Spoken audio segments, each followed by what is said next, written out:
Hai nakama, apa kabar? Selamat datang di channel Anime Haki. Pada video kali ini kami akan membahas spoiler lengkap One Piece chapter 1125, yang mana chapter kali ini memang benar-benar menyuguhkan sesuatu yang sangat menarik. Oke, tanpa berlama-lama lagi, mari kita bahas bersama-sama.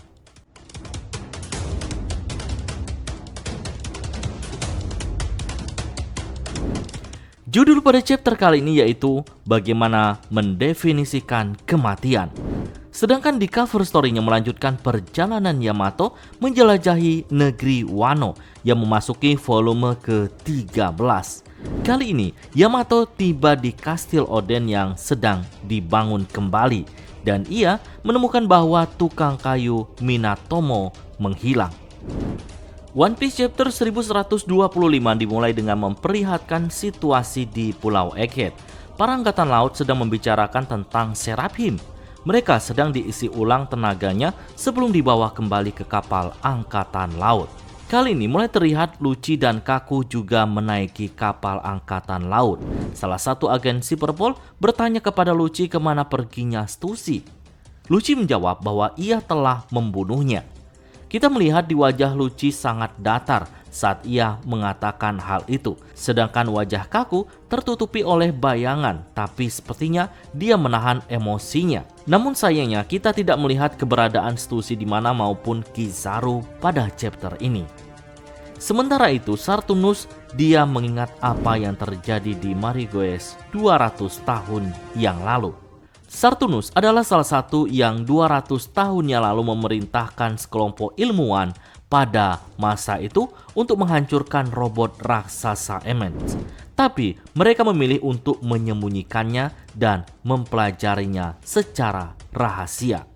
Kemudian saat ini Sartunus berbicara dengan 9 wakil laksamana. Sartunus mengatakan bahwa mereka mendapatkan semua yang mereka cari, yaitu pembangkit listrik atau yang kita kenal sebagai Mother Flame, York sebagai pengganti Vegapunk, dan rekaman Punk. Tetapi mereka juga menderita kegagalan besar. Para laksamana meminta maaf dan mengatakan bahwa mereka akan segera pergi ke Elbaf untuk menangkap topi jerami. Tapi Sartunus mengatakan bahwa hal itu tidak perlu. Kegagalan terbesar yang kami lakukan adalah membiarkan pesan Vegapunk disiarkan ke seluruh dunia. Lalu Doberman berkata kepada Sartunus, sebagai seorang prajurit pemerintah, saya ingin mengajukan pertanyaan ini. Jika tindakan kita dianggap sebagai kegagalan, apakah itu berarti Vegapunk mengatakan yang sebenarnya dalam pesannya? Tanpa sepatah kata pun, Sartunus meledakkan kepala Doberman hanya dengan tatapan saja. Momen ini hampir mirip seperti yang dilakukan pada One Piece chapter 1094. Nah, momen ini membuat para wakil laksamana langsung ketakutan dan mulai menjaga sikap mereka. Lalu cerita beralih ke Lepos. York menyadari bahwa mesin awan bekerja dengan sendirinya. Dia menghentikannya, tapi sudah terlambat. Dan Pangrikot, bagian atas dari telur raksasa, terlepas dari Pulau Egghead dan terbang menjauh berkat awan. York terlihat sangat panik karena tidak ada yang bisa ia lakukan saat ini untuk menghentikan Pangrikot tersebut terbang menjauh. Di tempat yang berbeda, tepatnya di Marigoes, di sana terlihat bahwa krisis kekurangan makanan ada di mana-mana. Dan para Tenryubito terlihat sangat panik. Lalu di Kastil Pangia kita melihat Figureland Garling berjalan ke ruangan otoritas. Garling masuk dan duduk di salah satu kursi. Kemudian dia berbicara secara informal kepada Gorosei lainnya. Garling berkata bahwa dia di sini karena ia menerima perintah. Walkuri yang tampak kaget meminta Garling untuk menjaga perkataannya karena Walkuri merasa ada sesuatu yang aneh di sini. Lantas Garling menjelaskan bahwa mulai saat ini Vegapunk York akan berada di bawah komandonya langsung dan aku akan mengambil posisi sebagai prajurit Dewa Ilmu Pengetahuan dan Pertahanan. Sontak hal itu membuat para Gorosei kaget dan seakan tidak percaya apa yang barusan Garling katakan.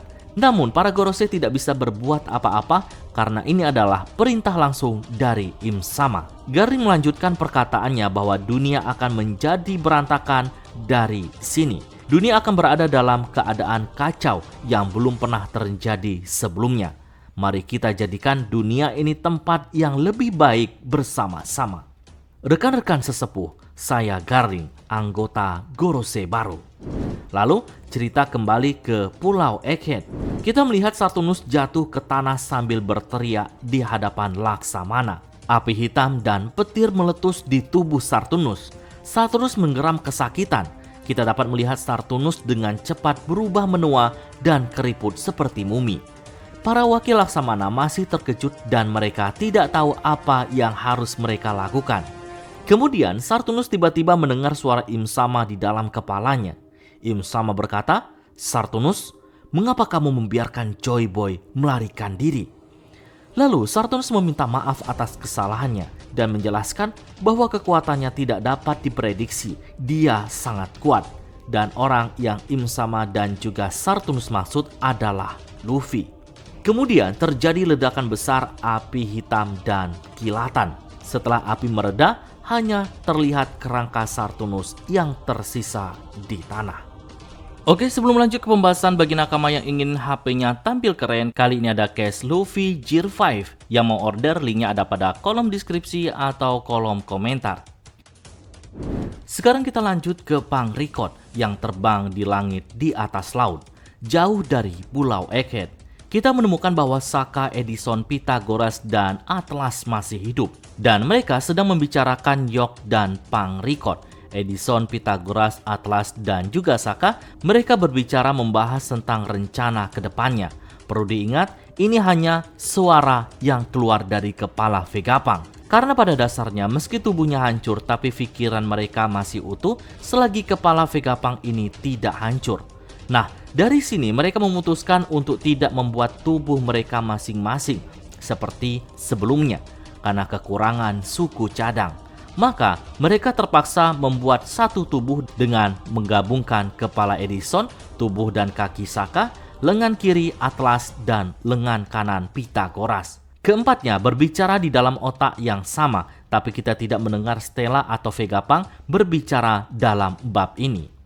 Nah, kemudian Atlas mengajak rekannya yang lain untuk membuang semua bagian dari York. Hal itu disetujui oleh Edison. Kemudian Edison memanggil temannya, yaitu Haredas, untuk meminta bantuannya. Nah, saat dihubungi, Haredas sangat terkejut dan menganggap jika Vegapunk telah mati. Cerita beralih ke kerajaan Kamabaka. Koala meringkas pidato Vegapunk untuk semua orang. Sabo berkata, "Maka masuk akal jika Tenryubito memilih untuk tinggal di atas Redland." Ivankov menjawab, "Dan itulah mengapa pemerintah dunia memerintahkan para budak untuk membangun jembatan raksasa di berbagai tempat sejak 700 tahun yang lalu." Lalu kita diperlihatkan Dragon yang berdiri di atas pantai dan berbicara sendiri. "Vegapunk, tidak ada jaminan bahwa orang-orang yang percaya pada kata-kata terakhirmu itu hanya akan membuat persiapan untuk perdamaian. Kita harus segera menyelesaikannya." Akhirnya pertarungan di antara warga untuk mendapatkan tempat yang aman untuk hidup akan segera tiba. Oke, sekian dulu pembahasan kali ini. Nantikan pembahasan menarik lainnya pada video selanjutnya.